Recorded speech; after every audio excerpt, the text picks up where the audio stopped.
Restoranın kalkınması gelen müşterilerin kanagatlanması için esasy rol kimde? Esas rol menajer düşüyor. Menajer düşüşünün sebebi hani ustat aşpedler jemlemek. Yoktu afsantları toplamak, öğretmek. Ondan sonra interyeri, gelen müşterilerin islegi, bulan hemen kanatlandırmak için esas kurmaçılık işi. Yani menajerin rolü kadan. Menajerin üstüne düşen zat näme?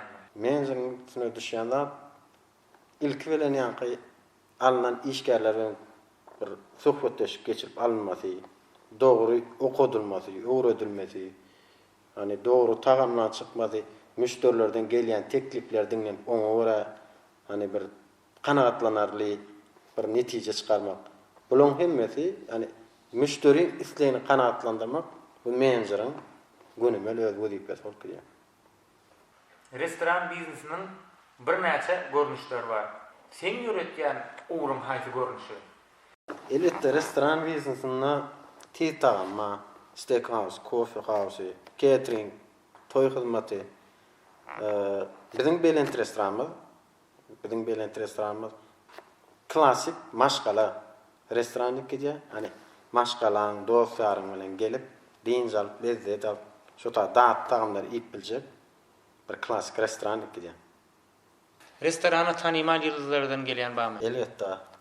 Daşary ýurtdan mysal üçin gelen bir has tanymal futbol tribüni Gurbanberdiýew.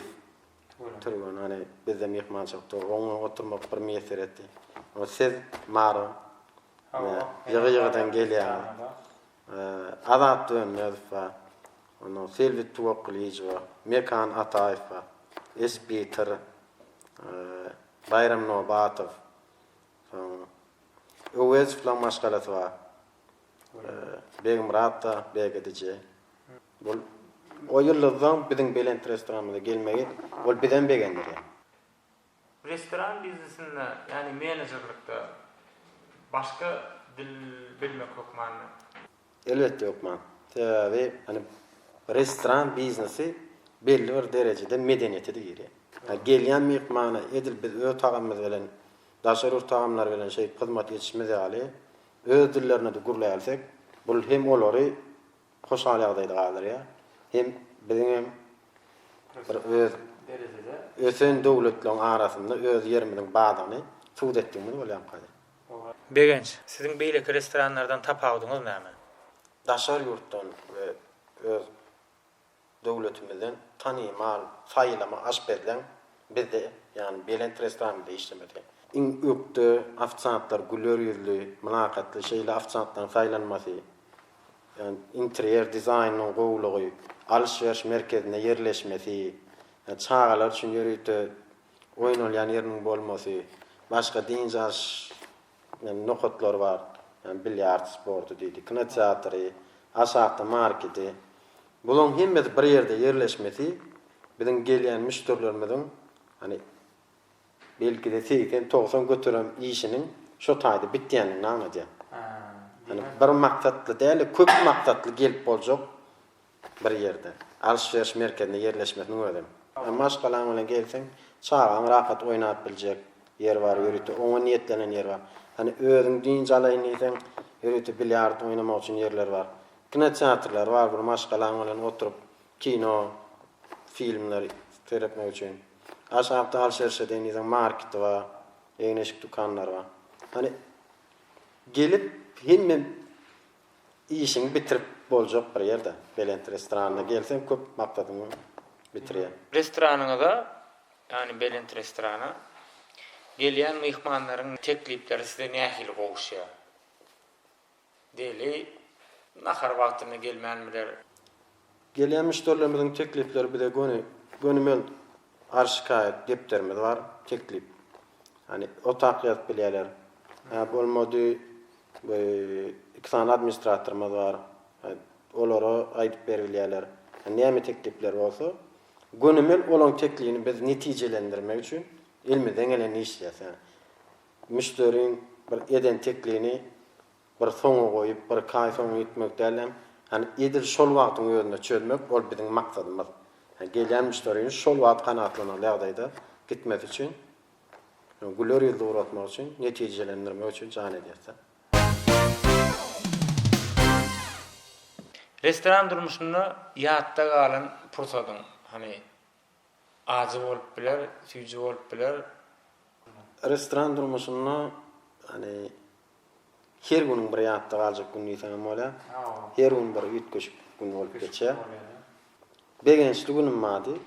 Bir adamyň müşterilerin ýanky köp bolan bir konsertli bir gün bary. Şol gün birazjyk afçantlaram ýetişmedi. Birazjyk naharlar nakit getirmedi. Öňe fartukdan arabany alyp zala çykdym. Ýanky afçantlaryň ýanky naharna kömek edeýin, daşaşaýyn. Gerek naharlarynda ekelip bereýin. Boşrak gap-gaçlaryny ýanaşaýyn. Olar maňa seredip has howaslandylar. Menem bulan ýanyna özüm nemetmek üçin bir howaslandym. Hani özüň bagdalyp näde işläniňi bilmeýärdi. Hani şol begençli bir günüm bolup geçdi. Ýatdan çykmajak bir zat boldy. Hemme bayramçylyklarda restoranda bolýan, işleýän, hatda altynjy bazar günleri. Şu meselede sizin maşgalaňyz size nähili garaýar? Hani size diýen okmy? Bayramçylyk günleri bir biz bilen bol. Hani bayramçylyk günleri, ýa-ni alt bazar günleri has köp işleýär elbetde. Hani müşteriler kanatlandyrmak üçin. Şol gün yani gelinimde maşgalamydan öz müşterimi de diýär, olara da hyzmat edýär. Yani Ve şeydi bu. onam o göwnü şeydi ýa-ni restoranymyzda mehman edýär. Mehman garşalyp olara da hyzmat edýär. Bu soru hani sizin restoranı, Belent restoranı degişilderle, sizin özüňizde degişli bir soru. Geçmişe seredeňde şu zatlara üns beren bolsodum. Şu wagt maňa uly goşant bolur diýen näme pikiriňiz bar? Elbette ba.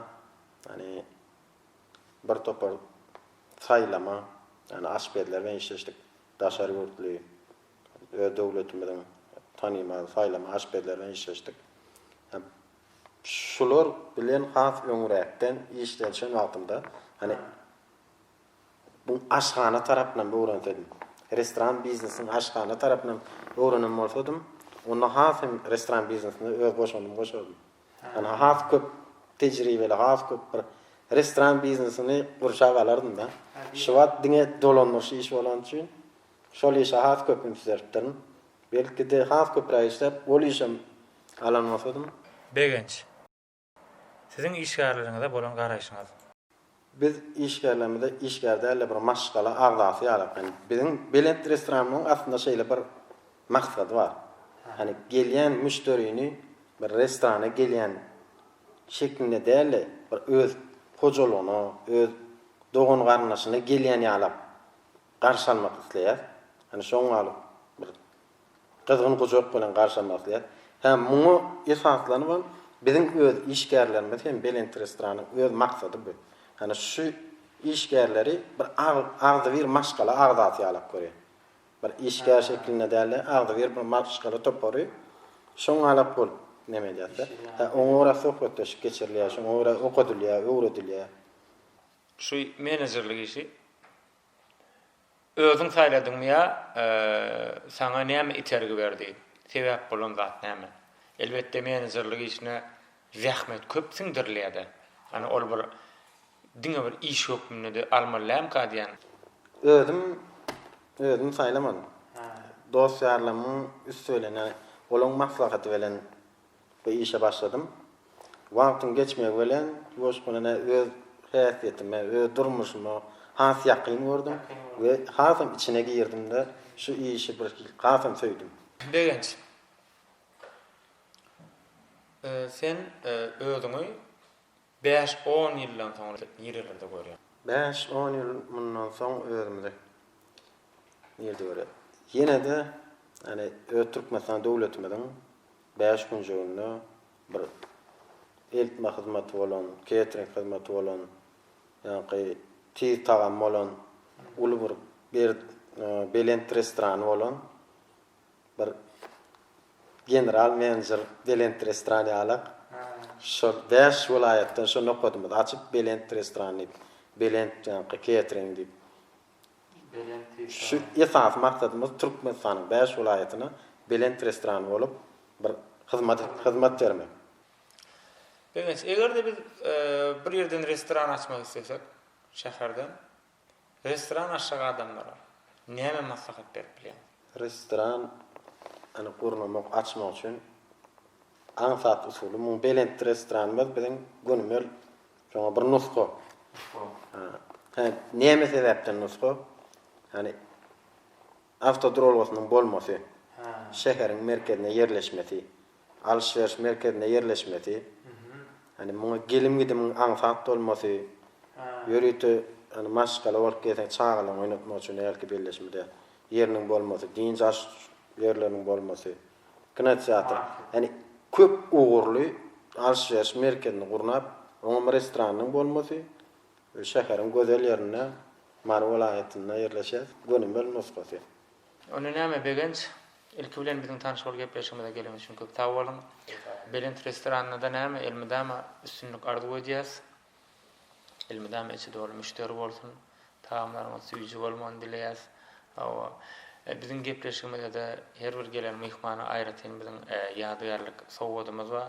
Belki öýüňiziň, belki iş ýeriňiziň bir bezegi bolup durar. Elmidama bizim tanış bolup gepleşmede ýatlap durarsyňyz. Onu näme mehriban dostlar, bugünkü bizim gepleşigimizde Mar vilayatyna yerleşen Belent restoranyň menejeri Begenç Meratov bilen söhbetdeş bolduk. Restoran biznesi barada köp zatlar öwrendik. Indiki gepleşigimizde duruşýança köp sag bolun.